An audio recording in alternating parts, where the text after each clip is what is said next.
Hello and welcome to the debate. I'm your host Sana Maqbool with you at B2B World with Farrukh Pitafi and Raja Faisal. In today's show, we will be taking a look at two important stories. The first is in reference to what is going on with the relationship between India and China and the upcoming G20 summit in India. Of course, we've spoken about the kind of protests that were launched by the Indian side towards the standard map that has been released by the Chinese side that also includes Arunachal Pradesh and Aksin Chai, which is something that, of course, that the Chinese side have laid claim to previously as well. But we've seen that in a recent protest, the Indian side has reacted strongly to this map, including other countries as well that have also had their own concerns. But we've seen this coming in from India, who are talking about this map to what the Chinese officials are saying is an overreaction. And there seems to be a statement coming in from their side saying that this is not something that should be over-interpreted and that India needs to react appropriately. So we're going to try and understand exactly what that means and what sort of an issue there is really in a claim that is already being made by China that has also now manifested itself in the map that has been released, which what the Chinese ministry has also spoken about is common practice. In the likelihood that this may be the reason why the President Xi Jinping is seemingly opting out of attending the G20 summit is also something more concerning then as to what exactly happened around this border map issue to come to a point where the G20 summit is skipped by the Chinese president, given the fact that the meeting between the US president and the Chinese president was also something that was expected on the sidelines of this event. So we're going to be trying and focusing on exactly what is going on, whether or not this is the real reason moving forward, and exactly what is going to be the impact of that on the G20 summit. We're also going to be focusing in our second segment of the show today on a very important day with regards to the Kashmir movement. And this is, of course, something that has been going on for quite some time. And it is the second death anniversary of Syed Ali Shah Gilani, who is deemed as one of the biggest leaders of the Kashmiri struggle movement. And this is important, especially in terms of the kind of resolve and resilience we're still seeing from the people of Kashmir based on what was led by Mr. Gilani. And this is something that the caretaker Prime Minister has also taken to X on and spoken about exactly the kind of person that he was and the kind of struggle and resolve that he put forward. There have been numerous accounts of his honesty and sincerity to his work and the kind of struggle and courage that he has put forward and given the same to the people of Kashmir to this day. There have been, of course, numerous occasions where he has spoken with a lot of passion and with a lot of commitment and has stuck to the stance of the right to self-determination for the people of Kashmir throughout his life. And of course, his struggle is something that is remembered all over Kashmir and of course in all parts of the world. So we're going to try and explore exactly the kind of contribution that he has made to the Kashmir movement, and then also what sort of a legacy remains and how do we move that forward. For this and more, of course, Farrukh and Faisal are going to be with me in the discussion. We've also been joined online for our first segment by Mr. Shailendra Singh, International and Defense Strategic Analyst. It's been a while, Mr. Singh. Thank you for joining us. Good to see you. We've also been joined by Ambassador NAJM SAQIB, who's also a senior analyst. Thank you very much, Ambassador, for being a part of the discussion as well. Let me start with you, Singh Saab. The discussion around the map is an important one, and I understand that the two sides are having their own claims to the territory, and that is, of course, there. But when the Chinese side has released a map, which seems to be common practice, it's not the first time it's happened. It's been happened before as well. Many countries do it around the world, and I want to then understand the distinction that is being drawn between a claim that is that you're already aware of, that China has already put forward numerous times and has made it very clear what its stance is on in terms of these territories. What then is the difference at the moment where seemingly the kind of map that we have seen, the kind of protests that we've seen seem to be something that the Chinese side is also calling over-interpretation and an overreaction. Do you think that's so? Jai Hind, and thank you very much for allowing me to come on your show. It's been very long that we have done this show with you. Thank you very much. Coming to this, we will speak very specifically about the map issue. That is that overreaction on part of India or not? I can only say no. There's no reaction. Our reaction is only to the point that every time you come out with a new map, every time you come out with a new territory, every time you spring a surprise for yourself and for the world, कि actually China है कितना बड़ा? Is it here, there, everywhere? They dare create 13 lines in South China Sea and claim that all those places are their own. I'm not trying to criticize, I'm only trying to evaluate. And do it, you please do it very honestly. We are not objecting because we know that China is like that. It always has been doing. It is part of their character, it is part of their blood. We are only protesting as usual that this time you have come up with something new. Will China, will Pakistan, or any country accept that in Indian map, I start claiming Beijing is ours, Islamabad is ours, Karachi is ours? Or you keep claiming. What difference does it make? You claim that yes, Arunachal is yours. So what? We are there. And you also know it. It is a traditional thing all over the world. The place which is in your possession is yours. You can't start claiming just like that कि Antarctica मेरा हो गया, US मेरा हो गया, Afghanistan आपका हो गया. No, that is not the way things are done. Things have to be done in an acceptable norm set at the world level. I think China is going away from it time and again. And that is why I will also say that we should take it very lightly. That there's nothing gone wrong. It is usual, fitrat. This is their habit.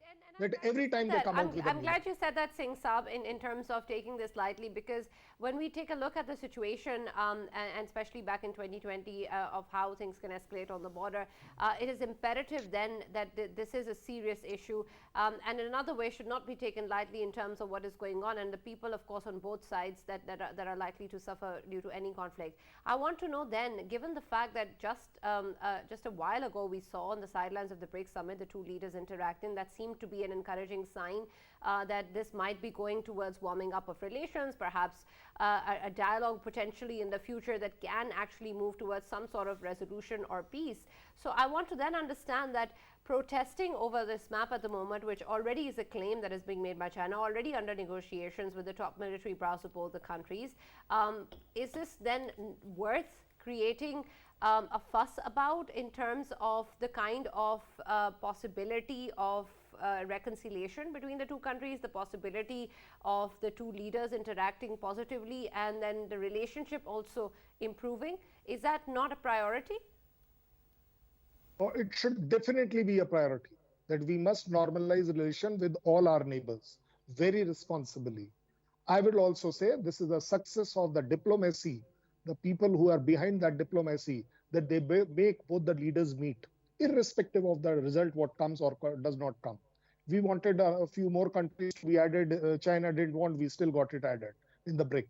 So your policies don't change. Now coming to this again point, that whether China would like to use it at a later stage in negotiation. Yes, why not? It could be part of their diplomatic strategy. That let us start claiming 100 kilometers and later on say, okay, fine, 10 kilometers is yours. That has been their strategy always, every time. Now we also understand this is the first time China is facing a problem that every step it is taking, India is challenging it. India is stopping it. India is coming forward to take that no, you will not exceed what you were already there. You will go by the previous map, you will go by the previous agreement, because we have at least, if my general knowledge is right, 13 agreements with them on various issues, on border only. They don't obey, they don't go by. What is the use? So now China is realizing that this is not that India with which you can go. Why it is doing so much of digging and underground preparations of differences? Why? Is it scared? Is it expecting something from India? No, these are the strategies. I understand that in diplomacy, what matters is one very major thing, that you want to negotiate from a position of strength. China is trying that because it is realizing India has already started doing it. All right. We'll talk more about the negotiation process as well. But Ambassador Najam, the news that is circulating around in terms of President Xi Jinping's decision not to attend the G20 summit is also important. And there have been certain reports claiming that perhaps the border map issue is the reason behind it. I want to understand that when at one side we're talking about the statement coming in from the Chinese side saying that this is a regular issue and it's common practice, why is it that despite that the decision has come forward from the Chinese side in terms of not attending the G20 summit? Do you think that could possibly be another reason, or is in fact the border issue? given the fact also that a meeting between the US and China was also expected, and surely that's important for China. Thank you very much, Sana. And I was just wondering that we have seen this BRICS summit. If the situation which has arisen after this map issue is like that, what is going to be the future of BRICS? China has not claimed as such the entire territory of India. These are two specific areas, and as far as the South China Sea is concerned, 80% of South China Sea, China claims that it is theirs. And they claim that this actual claim is based on a map which was issued most probably in 1947. So to say that China is just, has gone astray and it is claiming territories which actually don't belong to it, or they do belong to it, but there is a dispute. One thing is very important to understand, Sana, that borders of two countries anywhere in the world, there are exceptions. For instance, United States of America and Canada, the borders are very, very peaceful. But we have seen, the Korean Peninsula, the Western Sahara, Antarctica is the entire Antarctica is disputed. Then we have Israel, Palestine. Then we have Somaliland, and you go, so on and so forth. Now, this is called issuing a map every now and then. In diplomacy, we call it the diplomatic offensive.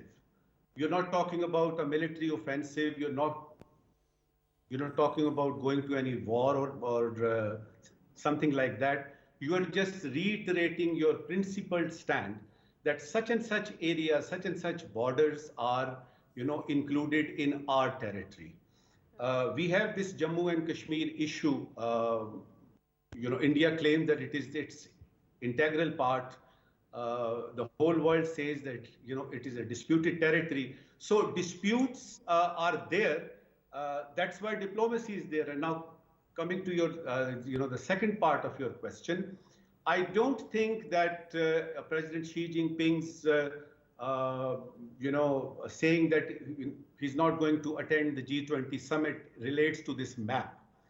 Why I'm saying that? Because we saw that there was a working group G20 meeting held in the Indian illegally occupied Jammu and Kashmir, and all countries participating, they lowered their level of participation in that working group. Most of them were invited from the embassies or, based in New Delhi. This was a message that we don't agree with what is happening around here. Secondly, one of the most reputed and well-known organization, International Amnesty, about, I think, a week and a half ago, it wrote letters to all leaders of the G20, and they, actually expressed concerns over the human rights violations and other problems which are prevailing in the Indian illegally occupied Jammu and Kashmir for a long time, urging them to urge India to do something about this situation. Now, saying that President Putin has declined the offer, he is not coming, or for that matter, Saudi Arabia, MBS is not going. There is more to it than meets the eye. I think there are other issues which could be bilateral, which could be multilateral, but the fact remains that this G20 summit being held in India is already controversial. Diplomatically, the vibes coming out of New Delhi are not positive. Why they are not positive? It is so obvious that if the presidents of China and Russia, for Russia you can say that the angle is Ukraine, but you can also see an indirect relationship between China and Russia, which has risen lately, that they are trying to portray that their foreign policy, certain postulates, certain initiatives they are going to take together, and they are going to forge a defensive offensive against the West, the United States of America, and everyone else which comes underway. So to me, I think it's kind of an diplomatic embarrassment for India that three leaders have already said that they are not going to come.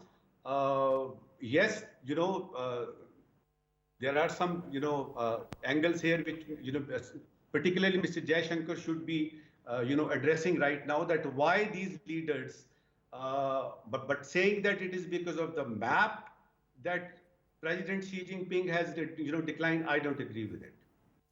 Right. All right. We'll talk more on this because there is, of course, concern around in terms of exactly what is the case. But I also want to focus on what you said and come back to Shailendra Singh Saab in just a bit regarding the Amnesty International as well, because we had a different colleague saying something else. But Faisal, before that, the current area where we of course see both the countries moving forward in terms of at least the top military brass talking to each other we haven't really seen any success on that part. But the G20 summit is an important summit for India, and with the kind of concerns and issues that Ambassador Saab has also raised, surely this is something that is also important to India and also important to the credibility and success of the summit. Again, something that I also put forward to Singh Saab, then what is it that you think will then be the decision or the vantage point for India, given the scenario and the decisions of different international leaders regarding what they need to do with the G20 summit? Sana, very good things were highlighted, obviously, from both of the worthy panelists earlier. But there is another thing I just simply want to add in. Border map issue, there is another issue behind it, and that is, of course, I'm talking about the Galwan issue. We should not be forgetting that for almost 45 years, since 1975, India and China, they had a truce that they will never be using any bullets on the borders and against each other, of course. But in 2020, we saw that both of them, they had the Galwan battle, and in that Galwan battle, post that, of course, there is a build-up from both sides. Why did it take place? Why China had to do it? China did it because China saw India obviously doing the unilateral decisions, making the unilateral decisions owing to the fact that they abrogated 370 and 35A, and of course they increased the military presence obviously in Jammu and Kashmir and Ladakh, and that is why suddenly China got prompted, and China of course did not let India to make it look like a unilateral issue at all. That is why we saw Galwan taking place, and since then of course we know that the problems are still there. Of course, we have highlighted in this show previously as well. Once more, I want to highlight that Rajnath Singh ji, while talking to his parliament back in September 2020, he did say that China claims 89,000 square kilometers of course, Arunachal Pradesh. And when it comes to Eastern Ladakh, China claims 38,000 square kilometers, which means that Arunachal Pradesh as a whole, China claims that it is part of course, Tibet territory, and Tibet is, of course, part of China right now. So that is what the issue is, which, of course, is being faced by India right now. Here, India needs to understand that this build-up which they have been making owing to the fact that G20 is a very important forum, they were bringing it to India, and of course they were expecting that the participation would be the top level participation from all of the important countries of the world. But here we are, Putin says no, President Xi says no, and of course there are reasons to it.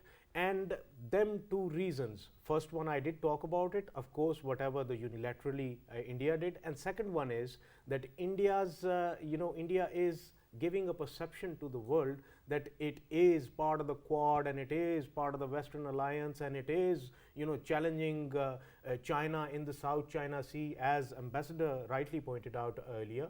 And of course they are portraying as if they are the only one in this region who can challenge China, and China is obviously put off just because of that Right. as well. So that is why we're not seeing two of the major leaderships of the world not coming and attending G20. So to me, G20 is meaningless now.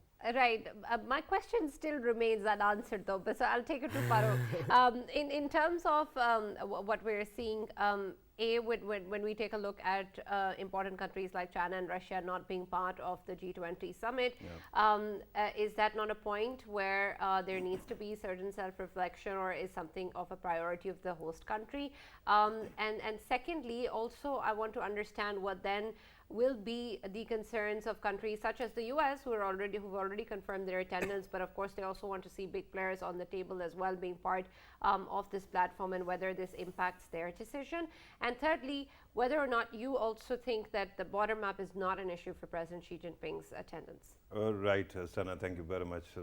You have stacked the whole thing in such a manner that I will take a while. But before that, I have added something myself to the plate. Will you allow me to read Go ahead. what I have to actually read? Because earlier I was hearing about countries actually laying claim to lands which is not theirs, and then also that it actually shows their fitrat, which is their nature. Closest approximation of fitrat is nature, right? That means that something is rotten. So I just wanted to actually read something very interesting from CNN, nowhere else. And it is a report dated June 13, 2023. Title is "Why a Map in India's New Parliament is Making Its Neighbors Nervous." And the story is written by an Indian reporter, and it says a new mural on display in India's new parliament has become an unlikely target of fire among its South Asian neighbors, with Pakistan, Nepal and Bangladesh seeking an explanation from New Delhi. The mural depicts a map of ancient India encompassing what is today Pakistan in the north and Bangladesh and Nepal in the west. That is not all. Let me also read to you a tweet from Bharatiya Janata Party's leaders. The resolve is clear. Akhand Bharat, tweeted Minister for Parliamentary Affairs Prahlad Joshi, alongside a photograph of the map, Akhand Bharat in the new parliament. That includes Pakistan. Now, why is it that this shouldn't be considered exposure of true nature of a country?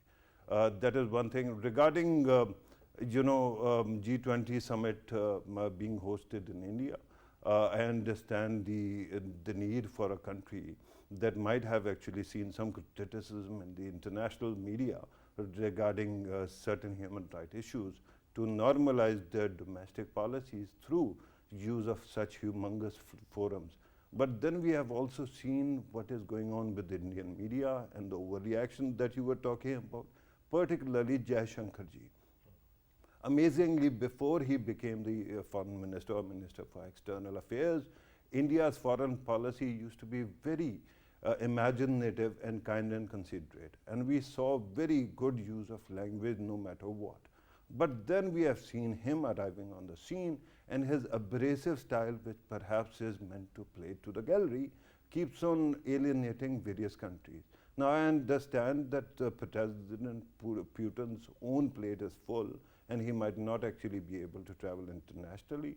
MBS might have his own reasons, but it is clear that India and China, the two countries that should, by the way, work together, because they are incidentally the two most populous countries in the world. You cannot wish away 1.3, 1.4, 1.5 billion, people, a population of that size, and they have to work together, and they are very good partners as well in trade. So I think that because this abrasive playing to the gallery is there, and this overreaction is there also, that is perhaps something that might have added to the failure of thaw between the two countries. I don't think that it is essential that President Xi actually decided not to go just because of the map, but the fact is that if there was a thaw that was taking place, and he actually participated in that. If you want to talk to a side, And that side keeps on bad-mouthing you all the time. And that is not limited to India or its own ministries alone. Indian media, Indian diaspora, wherever you go, they keep on, lashing out at China. So why would China bother? Then China starts to actually unplug. And what happens then? It affects the integrity of the platform itself. G20 is a big summit. It is a big platform. And unfortunately, major players are not there. All right. Shailendra Singh Saab, the situation, especially given the fact that major players are not going to be part of the G20, how is it going down in New Delhi, and what sort of responses do you see in terms of the leadership and the decision makers? And secondly, also what I wanted to talk about earlier regarding the reports coming in from organizations such as Amnesty International. Previously, we also had another colleague from India claiming the fact that the organization itself is not credible, and whatever that they are saying is not true and it's false and something that you don't stand by. And I want to know your perspective on that issue as well, because I'm sure human rights violations are a serious issue for you as well. And Colonel Shailendra, if you can allow me to just add in another small question with it, and that is related to if India seeks China to be obviously reasonable and responsible enough in the northeast, I'm talking about the Arunachal Pradesh, wouldn't it be possible, or wouldn't it be good that India itself becomes responsible and reasonable at the west? I'm talking about Kashmir. Total 8 questions which has come up from all the panelists, and if you can permit me, I'll go one by one. Somebody said the president is opting out. Who says that he's opting out? He's embarrassed to opt out. The Chinese president will come here and talk what? How will he face the media? The world is going to ask him questions. You see, I'm not trying to blame him again. I'm only trying to say, you get away from a situation when you start feeling guilty, when you don't have anything and you consider yourself to be a big power. It's up to him to decide that, yes, if he's not guilty of anything at all, why talk of map, why talk of differences, why talk of LAC, why talk of Galwan or anything? But you will escape from a situation because you are not confident. India is going to host the G20 meeting, and again, it has not been convened by us. We are duty bound to do it. It was planned a year back when we took the chairmanship. I don't know why you people are personalizing the G20 issue, because India deserved by rotation to get this G20 chairmanship. It has to have a meeting here. Very simple. Now, somebody asked me about this question about the claim. What is the claim? Claim is your own dream. Keep dreaming. There's no point. You make a claim, I make a claim. Somebody can keep calling something illegal. What is illegal? What is illegal? The world knows it. That POK is illegal or legal. I'm not trying to debate it, but the world knows it. You definitely know it. Otherwise, there is no reason for scare. Controversial is over. Okay. Border talk. Yes, this is very important. I think you people need to read more. You need to do a little extra research. Bhai Saab, border talks are going on itself is a success. The diplomat or anybody from diplomacy will appreciate that if there is a 19 round of talk, that means this is good enough that you are agreeing to talk. Otherwise, you will be not talking at all. This is good diplomacy. Somebody said not progressing, failing. I'm actually ashamed to use this word or hear this word. Failing. Is it failing? 18 times two parties get together. Grant that diplomacy, grant that talk, some success, some salute. I'm not open for a debate on this. I'm only trying to tell you.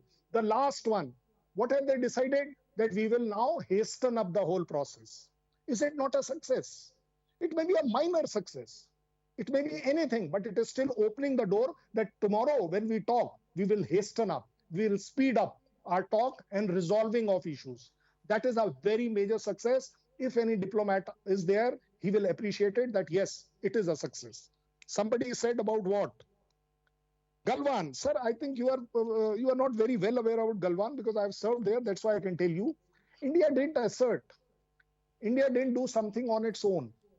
It was an agreed withdrawal from a particular point, the way at Penang, so they did it. We went and verified and came back that they have gone. They have gone up to Sirijap 1. No problems. Similarly, in that agreement, the Galwan, they were supposed to withdraw from PP15. Our troops had gone to sea and they saw that they had not withdrawn. Simple. Who's at mistake? You have done an agreement 2 days back that in a time frame of 72 hours, we are going to withdraw. The clash took place is the second part of it. Somebody brought out very clearly that probably China is doing everything because of 370. Sir, you really think? You think China is going to support Pakistan because of 370? Or for that matter, I mentioned the word unilateral decisions. India took the unilateral initiative. Whereas United Nations, of course, it considers it a bilateral feud between Pakistan and India. Okay, चलिए राजा साहब मेरी side मत लीजिएगा, मैं आपकी side नहीं लूंगा. अगर यूएन इतना ज्यादा सेंसिटिव होता इस बात का, don't you think it would have raised its voice? Why has UN calling it as a bilateral issue between the two countries? Why it is not talking about 370? You and me are the only one talking. Don't take sides. Just let's have a very educated discussion, not a debate. I don't want to win this. I want to discuss it. Right. Sir, unfortunately, I know you made a list, but unfortunately, my two questions still remain unanswered. Your questions were questions, then they need an answer. Somebody talked about Akhand Bharat. Yes, why not? Can you deny the history? Why are we giving so much of value to that particular point that you belong to a particular Akhand Bharat, whether it was Pakistan, Nepal or anybody? Right. So India's claim is correct. But if somebody else actually lays claim, they are wrong. No, but Farrukh, claims are only claims. As Shailendra said, they're only dreams. They can keep on dreaming. Yeah, but they, that's how it is. Correct me if I'm wrong, they actually betray one's nature also and how evil one is. So that is okay. If India does it, it is correct. And Colonel Shailendra, if we shouldn't be denying the historic facts, we should not be denying the evolution, the process of evolution that took place in here. And Singh Sahab, I know that you said you're not open for debate, but I hope you knew the name of our program before you joined us. It is the debate, and I hope you're not minding this conversation at the moment, because that's what the show is about. Ambassador Sahab, you are also raising your hand, so I'd like you to join in. There are now, my friend took about 8 questions, but I think I have about 37 points that need clarification. The first one is that the United Nations and the issue of Kashmir, Jammu, the dispute of Jammu and Kashmir, United Nations does not say that it is a bilateral matter. United Nations Security Council, UNCIP, all these relevant resolutions, they talk about a plebiscite. They talk about a referendum that needs to be held so that the people of the entire Kashmir, including the AJK and all those areas, they should decide whether they want to be a part of India or Pakistan. It is the Shimla agreement which created the confusion that it is a bilateral matter. But let me clarify this one thing, very clearly, that United Nations Security Council, the dispute of Jammu and Kashmir is still alive. It is the oldest agenda item needing, some kind of solution. When, 5th of August, 2019, when this 35A and 370 were abrogated, India thought that it is done and over with. Pakistan is still continuing with its principal stand that the disputed territory of Jammu and Kashmir, the future of this, disputed area needs to be found in the relevant resolutions of the United Nations. And by the way, it was India who took this matter to the United Nations. This is one. Second clarification is, about the Galwan Valley. The point was raised in a different context, but I don't have to do it. My friend who raised about the Galwan Valley, will be saying it himself. One more thing is about the expansion of BRICS, and our friend said that all those countries which India wanted, they were there, and China wanted, and those countries were not there. I will just take out 2 or 3 countries out of the 6 countries that have been made, a part of BRICS. UAE, Iran, and Saudi Arabia. The whole world has seen China being the arbitrator or the mediator between KSA, Saudi Arabia, and Iran, and its own ideas of BRI all over the world, etc., etc.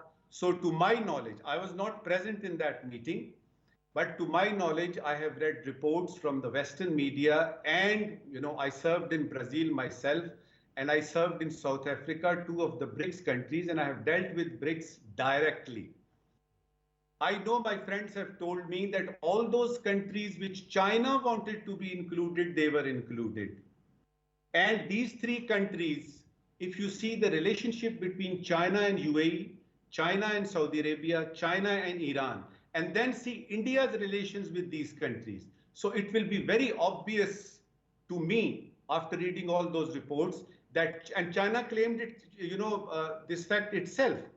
Now, to say that all those countries which China wanted to be a part of BRICS have not been included, I think it is debatable, and that's why, Sana, your debate. Next point is that Akhand Bharat, maybe many people don't know what is Akhand Bharat is. It is, in English, loosely translated as an undivided India.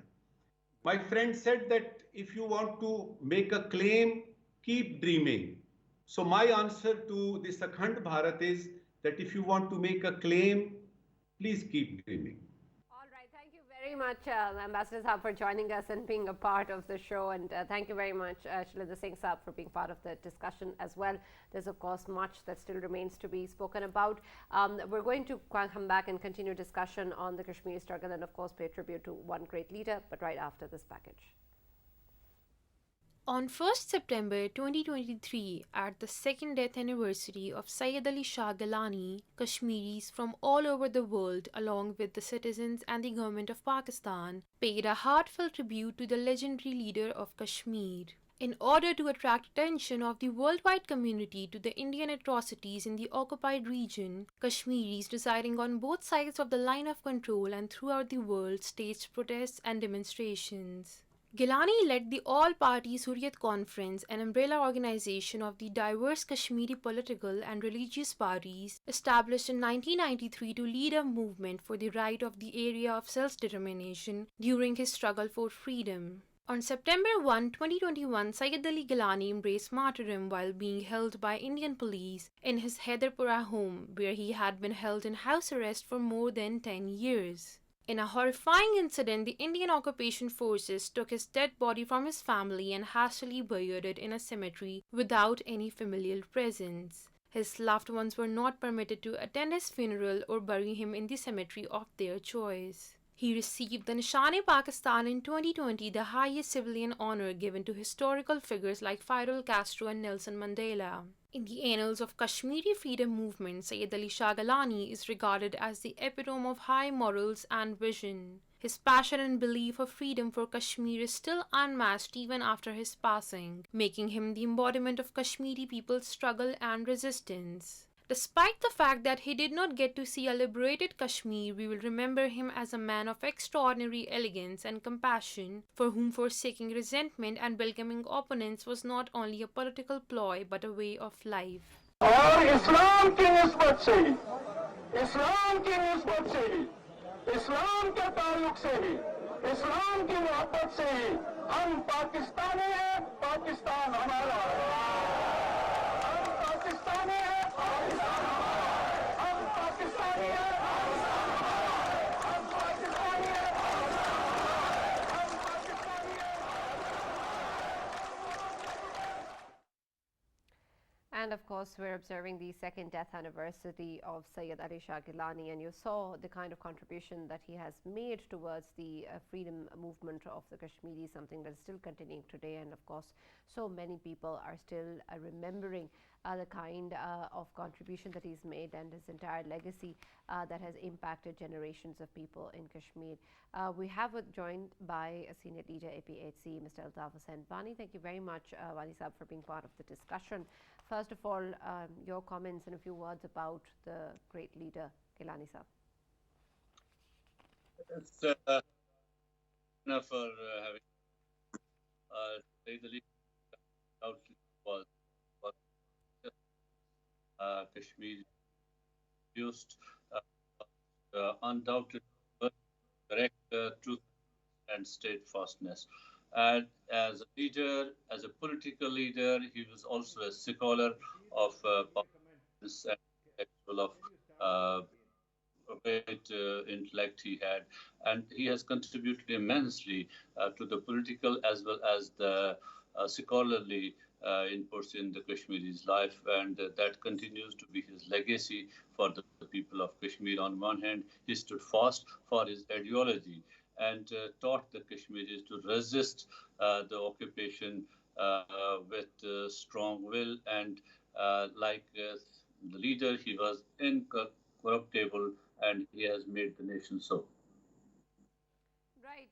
And Wani Saab, what do you think of the way that his movement and his legacy still continues? Of course, we've seen the resilience and resolve by the people of Kashmir, but a lot of, in terms of what you've also spoken about, the way that he was incorruptible, or the way that he was spoken of as a very honest and sincere man, is that something that you also see has transcended in the movement in itself and the generations that are still continuing this struggle? Yeah, that's true. It is because of that, what he talked to his people, what he said to his people, that has translated to the youth of Kashmir, and that's why the youth of Kashmir are in current phase, when you have a lot of repression on the hands of the Indians stands all those laws, all those things, and to change the demography of Kashmir. If we recall that in 2009, Syed Ali Shah Gilani said that Indians will give their domiciles to 500,000 Biharis working in Kashmir, and also to the army personnel who are deported to the in occupied Jammu and Kashmir. This is what India did in 2019.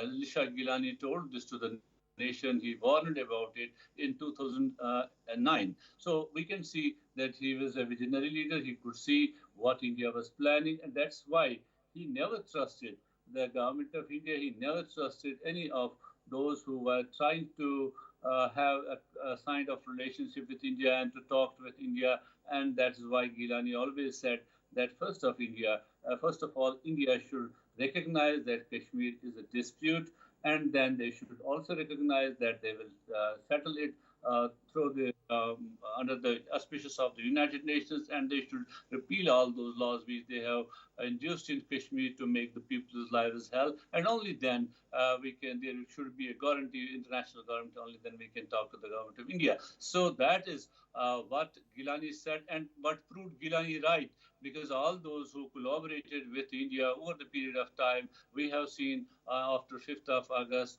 them falling in the same line as the leaders who resisted the occupation. Yeah, Wani Saab, you rightly pointed out, of course, Syed Ali Gilani, Shaheed, he was, of course, very concerned about the abrogation of 370 and 35A. Throughout his life, he fought for the freedom of his people and people of Kashmir.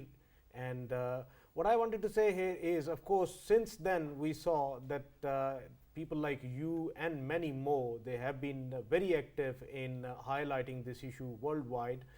What more can be done, owing to the fact that we are obviously anticipating anxiously that in coming future the abrogation of 370 and 35A will be obviously reversed, because somehow the pressure which you have put on India, which Pakistan has put on India, which all of the sane organizations of the world, they have put on India, it is finally working now.